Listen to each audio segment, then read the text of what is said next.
on YouTube? It's me again, Manny and Manny Mods Garage. I'm very happy and I'm pleased to announce that Spelab sent me another mod for my 2016 Ram 2500 Cummins. In this video, we're going to be installing the intercooler charge pipes they just sent me, guys. So they're beautifully powder coated. These things are like heavy duty, way better than the factory application, and some heavy duty boots, bellows, I guess you can call them. So I'm excited, guys. I'm about to install this stuff.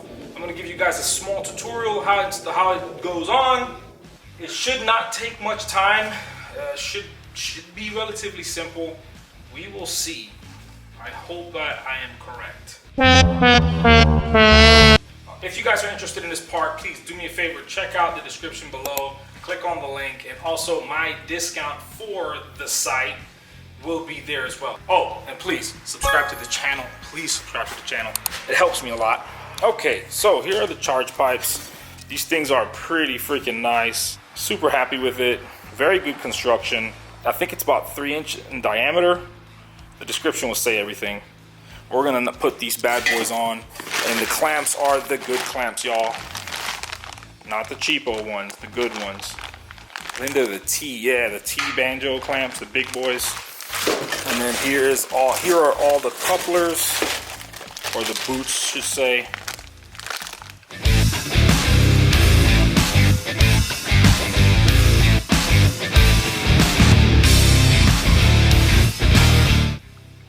As you can see here, this is the intercooler charge pipe. That's the whole side of the engine.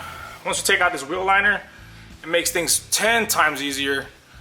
So you just gotta loosen that bottom bolt as good as you can, and it should be pretty easy from there on. It's an ABS module. There's everything here. There's the cab, and here is a nest of shit that I have to clean. Wow.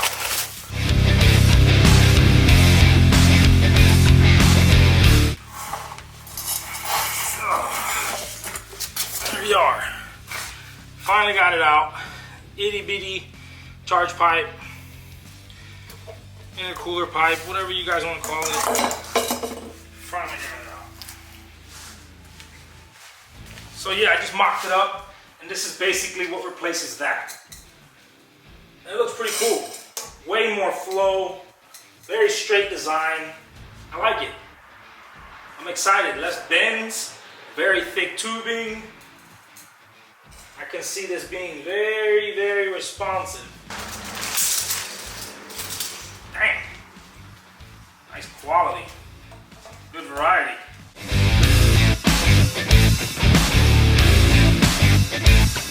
A few moments later.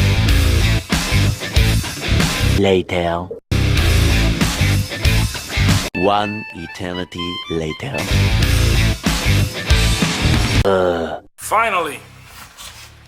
I ain't gonna lie, guys, this thing kicked my butt. The trick is, don't get mad. There are 2 elbows that look identical.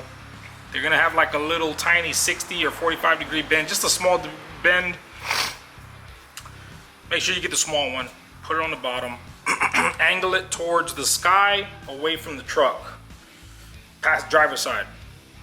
And then you're gonna put the tube, the long part, first. So here you go. That's the 90 degree elbow, the short version. That's the actual long part of the tube. And then go up. Take your time. Make sure that none of the clamps are hitting. I tell you guys, I'm not gonna lie, this thing was a pain in my butt, but I got it done. That means it can get done. Here's a view of the top. There's space in here. Just enough space. Like literally half an inch. You can pull down as much as you want. Just take your time. That is finally done. That side is finally done. Now I'm gonna go start the other side. I ain't gonna lie, I wanna cry. This side doesn't look too bad. That pipe is more straight. Look at the size difference. It's insane. And then they come with a factory dent. That's horrible. And mine's are pretty sludged up. We're about to slap that bad boy in there. So here, I just took my intake out. Kind of loosen this right down there. Disconnect it from there, get it like a flathead screwdriver, kind of break open that old seal that's around that old bellow, their boot, and then down there is where the pipe goes. Okay guys, everything's all buttoned up. Very difficult to see because it's down there, but I'm not gonna lie to you guys, it was a pain in the butt. This charge pipe, after you take out the intake and all that stuff, is not what you think. And what I mean by it's not what you think, the long side, the long part goes first. Make sure that the boots are somewhat snug on both sides. So I'll take the actual charge pipe and I'll put the boot on one side where you have basically just about a 1 inch over the little bevel. The clamp, tighten it up really good or decently. Don't tighten it too much. Just tighten it where it doesn't pop out or move. Do the same thing on the other side for the skinny side. And then you should be good to go. On this side over here, you have to have the Spelab logo facing downwards. I know it makes no sense, but you'll understand. Over here, you're gonna feel the actual lower radiator hose is hugging a little bit on the charge pipe. That I don't like too much, but it's doable. We can manage. But other than that, guys, everything's golden. I'm super excited. We're about to start it up in a minute and check things out. And we're gonna go from there, make sure that everything's running properly. This side, you wanna take the wheel well out. You probably wanna take the wheel well out on that side, the liner I'm talking about, the plastic liner. You might wanna take it out on that side too, so you can kind of finesse it, mess around with it. It might help you a little bit, but honestly, you can do everything from the top on the passenger side. But on the driver's side, take the liner out. You have so much space. You have so much space to mess with, but charge pipes, as long as they're super tight, make sure those clamps are super tight. Don't mess around and just snug it. No, make sure they crank them down where they basically don't want to turn anymore. You don't want those bellows blowing out and you're on full boost on the highway.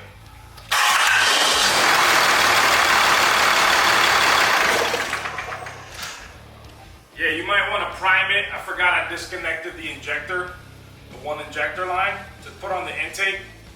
So don't do what I just did. Prime it like 3 or 4 times. It should be fine.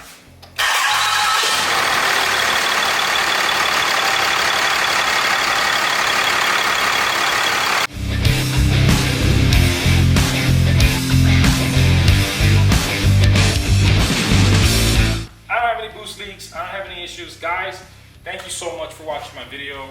Do me a favor, hit up Spelab, check out the links in the description below, and use my discount code so you can save some money. For now, that's all I got. Manny Mods Garage, out.